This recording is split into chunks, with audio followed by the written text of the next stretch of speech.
एक आदमी अपनी पत्नी का पीछा करते हुए वहां पहुंच जाता है जहां वह अक्सर काम करती थी। जैसे ही पति उसमें प्रवेश करता है, एक कपड़े की दुकान होती है, तो पत्नी घबरा जाती है और सोचने पर मजबूर हो जाती है कि यह आखिरकार यहाँ कैसे पहुंच गया। इसी बीच में पति पूछता है, तुम तो कहती थी कि मैं फैक्ट्री में काम करती हूँ, लेकिन यह तो कपड़े की दुकान है। जैसे ही पत्नी ने यह बात सुनी, पत्नी कहती है, मैं तुम्हें समझाने की कोशिश करती हूँ, तुम बस शांत रहो, शोर मत मचाओ। जैसे ही वह शोर मचाने लगता है तो पत्नी को अजीब लगता है। पत्नी, जो दुकान का मालिक होता है, उससे कहती है, इन्हें शांत करने की कोशिश करिए, लेकिन पति था कि वो शांत नहीं हो रहा था। दुकान के ऊपर एक और दुकान थी। उस दुकान में वे ऊपर पहुंच जाते हैं और पति को समझाने की कोशिश कर रहे थे, लेकिन पति का गुस्सा था कि लगातार बढ़ रहा था। इसी बीच में एक लोहे की रॉड थी, जिसे बहुत ताकत के साथ बहुत जोर से उस व्यक्ति को मारा जाता है। जैसे ही उस व्यक्ति को लगती है, उसके बाद वह बेहोश होकर गिर जाता है। अब ये लोग डर जाते हैं। जो दुकान का मालिक है वह भी डर जाता है, घबरा जाता है। साथ ही जो उसकी पत्नी है वह भी डर जाती है कि इसे होश आएगा तो बात पुलिस तक पहुंचेगी और मामला फिर जेल और अदालत तक पहुंच सकता है। इसलिए इसे हमेशा हमेशा के लिए खामोश करना होगा, शांत करना होगा। इसी बीच में एक रस्सी से उसका गला घोंटा जाता है और गला घोंटकर उसकी हत्या कर दी जाती है। यह सोचकर कि शायद यह कभी पकड़े नहीं जाएंगे, इस बीच में वो करते क्या हैं कि इस लाश को ले जाकर एक बाइक पर रखते हैं, यानी कि एक कट्टे में रखने के बाद, और शहर में इधर उधर घूमते रहते हैं ताकि उस लाश को ठिकाने लगाया जा सके। लेकिन लाश को जब ठिकाने लगाने की कोशिश कर रहे थे तो लाश को ठिकाने लगा जरूर पाते हैं, लेकिन डर के कारण सही से ठिकाना लगा नहीं पाते हैं। पुलिस ने इस घटनाक्रम का खुलासा किया तो लोगों को यकीन नहीं हो रहा था कि एक ऐसी महिला, जिसको बुढ़ापे में किसी व्यक्ति से इश्क हो जाता है और वह अपने इस इश्क को बनाए रखने के लिए अपने पति को बहुत बुरी तरह से मौत देती है। अब ये क्या जमाना चल रहा है कि महिलाएं क्या कर रही हैं कि अपने पतियों को किस तरह से बेरहमी से मौत के घाट उतार रही हैं। नमस्कार दोस्तों, मैं विनय कुमार। आज की जो सच्ची घटना मैं आपको सुनाने जा रहा हूं, यह सच्ची घटना है राजस्थान प्रदेश की राजधानी जयपुर का जो हाईवे है। वहां पर एक रिंग रोड है। रिंग रोड के पास ही एक नवेटा की पुलिया है। दरअसल एक वाहन यहां पर आकर रुकता है, जिस वाहन में एक राहगीर व्यक्ति बैठा हुआ था। वो काफी देर से ही कोशिश कर रहा था कि कब वाहन रुके, कब वो इस गाड़ी से उतरे और कब जाकर वो टॉयलेट करे, क्योंकि वो टॉयलेट को लेकर बहुत देर से परेशान था। यह तारीख है 16 मार्च 2025 की, दोपहर लगभग 1:30 के आसपास का वाकया रहा होगा। जब गाड़ी रोकी जाती है, राहगीर उतरता है, उतरने के बाद टॉयलेट करने लगता है। और जब टॉयलेट कर रहा था तो उसकी नज़र कहीं पड़ रही थी। सामने कुछ ऐसा लग रहा था, कुछ जला हुआ चीज है, लेकिन एक आदमी का सिर जैसा दिखाई दे रहा था। टॉयलेट करने के बाद वह उसके पास जाता है और पास जाने के बाद जैसे ही उसे देखता है तो उसकी चीखें निकल जाती हैं। अब वाहन में जो उसके बाकी साथी लोग थे वो कह रहे थे, बड़ा अजीब आदमी है, गाड़ी के अंदर बैठा था तब भी चीख रहा था, अब गाड़ी से बाहर निकला है टॉयलेट करने के लिए तो अभी भी चीख रहा है, चिल्ला रहा है। आखिरकार इससे हो क्या गया है, कहीं दिमागी रूप से पागल तो नहीं हो चुका है। लोगों ने जब जाकर देखा तो वो लोग भी चिल्लाने लगते हैं, चीखने लगते हैं, क्योंकि उन्होंने अपनी आंखों से एक लाश को देखा था जो कि भारी मात्रा में जल चुकी थी, लेकिन उसका जो सिर था वो काफी हद तक ठीक था। इसी बीच में पुलिस को सूचना दी जाती है और जो यहाँ से सबसे नजदीकी पुलिस स्टेशन लगता है उसका नाम है मुहाना। मुहाना पुलिस स्टेशन को सूचना दी जाती है और यहाँ के जो SHO होते हैं, उदय सिंह यादव, वह अपनी टीम के साथ मौके पर पहुंच जाते हैं और यहाँ आने के बाद अब जांच पड़ताल करना शुरू कर देते हैं।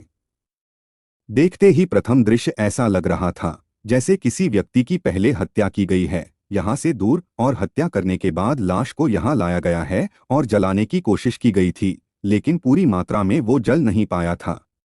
आखिरकार कौन यह काम करेगा? यह मरने वाला व्यक्ति कौन है? अब पुलिस के दिमाग में बहुत सारे सवाल चल रहे थे। इसी बीच में डॉग स्क्वाड बुलवाया जाता है और FSL टीम भी बुलाई जाती है। साथ ही यह जांच पड़ताल करने की प्रक्रिया शुरू की जाती है और आसपास के जितने भी लोग होते हैं उनसे भी पूछताछ की जाती है, लेकिन कोई भी बताने की स्थिति में नहीं था। अब पुलिस के पास कोई रास्ता नहीं था।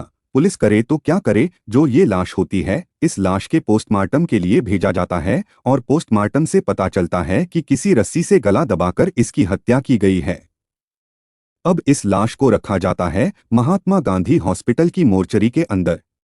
अब पुलिस इस व्यक्ति की शिनाख्त करने की कोशिश कर रही थी। अखबार हो या फिर सोशल मीडिया के अलग अलग प्लेटफॉर्म, हर जगह यह सूचना वायरल कर दी जाती है कि मरने वाला व्यक्ति कौन है, इसके बारे में पता चल सके। तभी अगला दिन यानी 17 मार्च 2025 को सांगानेर का रहने वाला एक लड़का जिसका नाम देवीलाल होता है थाने पहुंच जाता है। थाने जाने के बाद वह कहता है कि मुझे एसएचओ साहब से मुलाकात करनी है। पुलिस वाले कहते हैं एसएचओ साहब बहुत ज्यादा बिजी हैं, आपको क्या बात बतानी है हमें बताइए। लेकिन वह बार बार एक ही बात कह रहा था, मुझे सिर्फ उन्हीं से बात करनी है। जब यह देवीलाल पहुंच जाता है तो वह कहता है साहब वो आया है सांगानेर से और सांगानेर में रहने वाले जो उसके चाचा होते हैं उनकी उम्र लगभग 40 साल के आसपास रही होगी। नाम उनका धन्नालाल है। 15 मार्च 2025 की शाम लगभग 4 बजे के आसपास वो अचानक घर से निकल जाते हैं और घर से निकलने के बाद लापता हो जाते हैं। ऐसी कौन सी जगह है जहां हमने अपने चाचा को तलाश नहीं किया है, लेकिन चाचा कहीं मिल ही नहीं रहे हैं। उनके फोन पर फोन करते हैं तो फोन स्विच ऑफ आता है। साहब हमारी मदद कर दीजिए। अब एसएचओ साहब भी सोच रहे थे कि क्या करें। पहले ही एक लाश मिली हुई है, ऊपर से यह व्यक्ति आया है। तभी एक सिपाही आता है और कहता है साहब ऐसा लग रहा है कि अगर कोई दिक्कत ना हो तो जो फोटो हमने वहां से कलेक्ट की है एक बार उसे दिखाकर देख लो, हो सकता है कि इनके चाचा हों। जैसे ही यह बात एसएचओ उदय सिंह यादव के दिमाग में आती है वह कहते हैं देखो हमारे पास कुछ फोटोग्राफ्स हैं, तुम देखकर बताओ कि तुम्हारे चाचा कहीं ऐसे तो नहीं दिखते। बस उस फोटो को देखने के बाद जो लड़का था देवीलाल वह दहाड़े मार मार कर रोने लगता है, चीखने लगता है। पुलिस समझ जाती है कि जिसकी लाश अभी एक दिन पहले मिली है 16 मार्च को दोपहर 1:30 के आसपास ये लाश इसी के चाचा की है जिनका नाम धन्नालाल है, जिनके बारे में पता किया जाता है कि वो मुहाना मंडी में सब्जी बेचने का काम करते थे और 15 मार्च 2025 की शाम 4 बजे से लापता हैं। इनसे पूछा जाता है कि इनके बारे में कोई जानकारी, कोई बात थी तो जांच पड़ताल के दौरान पता चलता है कि इनकी एक पत्नी है जिसका नाम गोपाली देवी है। इन्हें 4 बच्चे हैं, 4 में से 3 बेटियां हैं जिनमें से एक बेटी की शादी हो चुकी है और एक बेटा है। अब घर पर सिर्फ 2 बेटियां, एक बेटा और पत्नी गोपाली देवी रहती हैं। जब यह बात घर पर परिवार और खानदान के लोगों को दी जाती है तो लोग सीधे महात्मा गांधी हॉस्पिटल की मोर्चरी में पहुंच जाते हैं। वहां शव देखने के बाद सबका रो रो कर बुरा हाल हो जाता है। सबसे ज्यादा कोई रो रहा था तो गोपाली देवी और उनके बच्चे थे जो कह रहे थे कि आखिरकार हम इन्हें काफी समय से ढूंढ रहे थे और अब इस रूप में मिले, अब हमारा क्या होगा, हम किसके सहारे रहेंगे। कुछ इसी तरह की बातें थीं।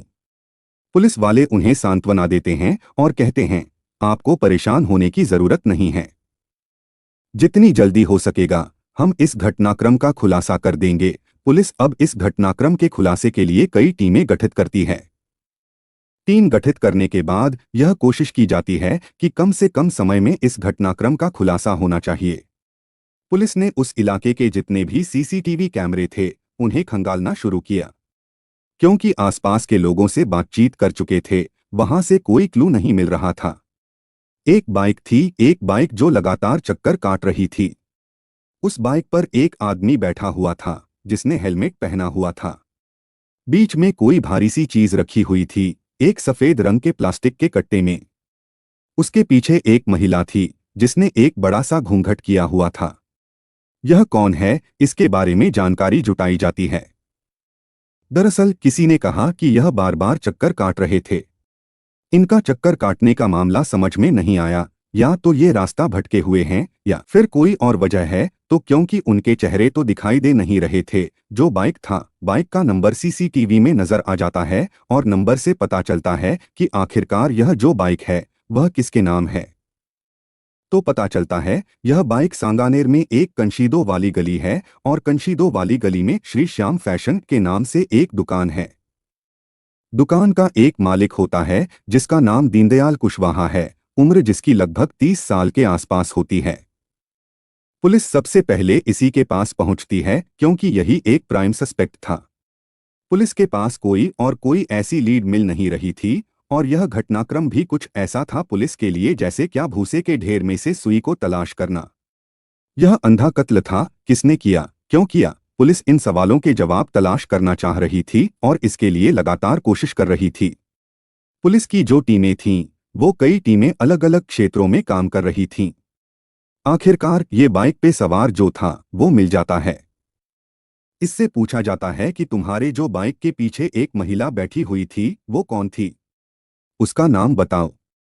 तो शुरू में वो इधर उधर की बातें बताने लगता है, लेकिन जब पुलिस उसे सख्ती से पेश आती है तो वो बताता है कि उस महिला का नाम गोपाली देवी है। पुलिस वाले गोपाली देवी का नाम सुनकर थोड़ा सन्न सा रह जाते हैं। सन्न इसलिए रह जाते हैं क्योंकि यह नाम पहले भी सुन चुके थे। दरअसल यह नाम था धन्नालाल की पत्नी गोपाली देवी का। अब गोपाली देवी का नाम तो वो पूछते हैं कि वो कहाँ है, उनसे मुलाकात करनी है। जो पुलिस जब इस पर, जो दुकान का मालिक होता है दीनदयाल कुशवाहा, इस पर जब दबाव बनाया जाता है तो आखिरकार वह उस महिला को बुलवा लेता है।